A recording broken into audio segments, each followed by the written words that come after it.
दोस्तों, केरल की इन दोनों वीडियोस को ध्यान से देखिए। पहली वीडियो में शिमजिता मुस्तफा नाम की महिला भीड़भाड़ वाली बस में वीडियो रिकॉर्ड करते हुए दिखाई दे रही है। ये महिला वीडियो में जिस शख्स को कैप्चर कर रही है वो केरल के ही दीपक थे।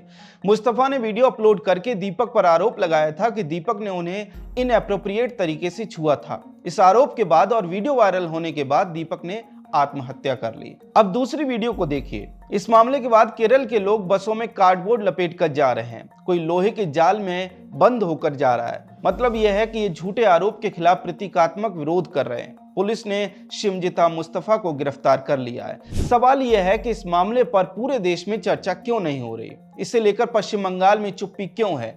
दीपक को झूठे आरोप के कारण अपनी जान देनी पड़ी, फिर भी ममता बनर्जी चुप क्यों बैठी हैं। टीएमसी के कार्यकर्ता इस सुसाइड पर हिंसा और प्रदर्शन क्यों नहीं कर रहे, क्यों राहुल गांधी ट्वीट नहीं कर रहे, क्यों केजरीवाल इस पर धरना नहीं दे रहे। आप कहेंगे कि पैम्फलेट के एंकर को आज क्या हो गया। केरल में एक सुसाइड का मामला हुआ है, इसमें ममता बनर्जी क्या करें, राहुल गांधी क्या करें, कोई भी दल इसमें क्या करेगा। सुसाइड तो सुसाइड होती है, वो मर्डर थोड़ी है। यही तो मेरा सवाल है कि सुसाइड तो सुसाइड होती है, फिर एक सुसाइड के मामले पर क्यों पश्चिम बंगाल के बेलडांगा को जलाया गया। पश्चिम बंगाल के मजदूर अलाउद्दीन शेख ने झारखंड में सुसाइड किया था, लेकिन बंगाल में उसकी हत्या की बात फैला दी गई। अफवाह फैला दी गई कि मुस्लिम मजदूर को झारखंड में मार दिया गया, बस इसके बाद हिंसा की गई। सवाल है कि पोस्टमार्टम रिपोर्ट का इंतजार तक क्यों नहीं किया गया। क्यों पुलिस ने हिंसा को तुरंत नियंत्रित नहीं किया। क्यों पुलिस ने समय पर यह साफ नहीं किया कि अभी कोई स्पष्टता नहीं है। क्यों लगभग 7 घंटे तक राष्ट्रीय राजमार्ग 12 को बंद रखा गया। क्यों पत्रकारों को बेलडांगा में पीटा गया। क्या इसके पीछे पश्चिम बंगाल की मुख्यमंत्री ममता बनर्जी और टीएमसी की सुसाइड पर होने वाली राजनीति जिम्मेदार नहीं है। एसआईआर के दौरान बीएलओज का अलग अलग कारणों से निधन हुआ तो कह दिया गया कि काम के प्रेशर के कारण मौत हो रही है।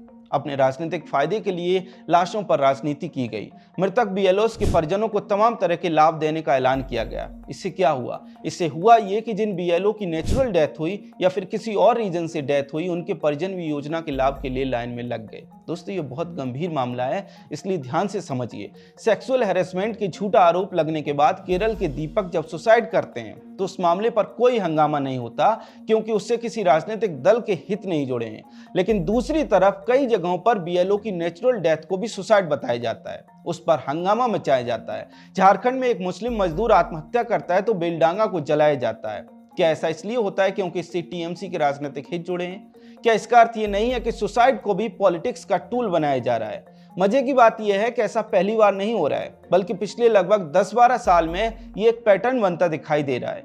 अलग अलग समय पर अलग अलग राजनीतिक दल इसी तरह से सुसाइड को पॉलिटिसाइज करते दिखाई देते हैं। इससे पहले यही काम दिल्ली में अरविंद केजरीवाल ने किया था। याद कीजिए, 2015 में दिल्ली के जंतर मंतर पर भूमि अधिग्रहण बिल के खिलाफ आम आदमी पार्टी की रैली हो रही थी। केजरीवाल भी वहां मौजूद थे, आम आदमी पार्टी के तमाम नेता वहां मौजूद थे। फिर भी राजस्थान के किसान गजेंद्र सिंह ने वहां पेड़ से लटक कर सुसाइड कर लिया। मजे की बात यह है कि उस किसान को सुसाइड करते समय किसी ने भी नहीं रोका, किसी भी आम आदमी पार्टी के नेता ने नहीं रोका, केजरीवाल ने नहीं रोका। लेकिन उनके निधन के बाद उनकी मौत को टूल बनाकर केजरीवाल और गैंग ने खूब राजनीतिक रोटियां सेकी। इसके बाद 2016 में रोहित वेमुला का मामला सामने आया।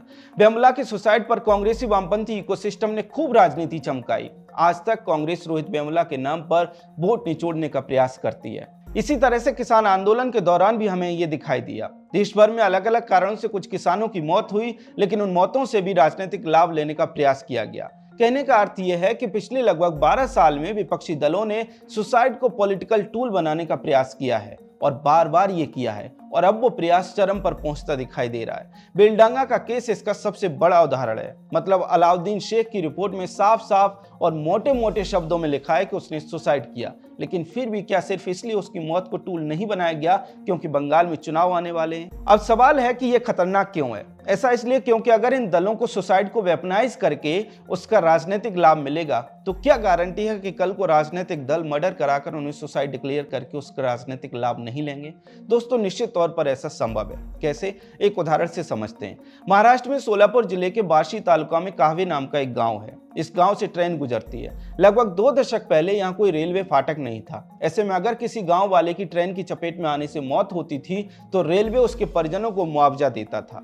गांव के लोगों ने इसका लाभ उठाना शुरू कर दिया। गांव में कोई भी अगर प्राकृतिक तरीके से मरता या फिर किसी और कारण से मरता, तब भी गांव के लोग उसे रात में ट्रेन की पटरी पर लेटा देते। ट्रेन के निकलने से उसका शव छत बिछत हो जाता। इसके बाद वे रेलवे से दावा करते कि ट्रेन की चपेट में आकर उसकी मौत हुई है, मुआवजा दिया जाए। हालांकि बाद में ये स्कैम सामने आ गया, लेकिन इससे ये पता चल गया कि जब समाज में ये हो सकता है तो निश्चित तौर पर राजनीति में भी हो सकता है। इसलिए निश्चित तौर पर सुसाइड की राजनीति पर सवाल उठाए जाने चाहिए। खैर, इस मुद्दे पर आपका क्या कहना है कमेंट सेक्शन में हमें जरूर बताएं। अगर आपको हमारा कंटेंट पसंद आता है तो हमारे चैनल को सब्सक्राइब भी कर लें। जय हिंद।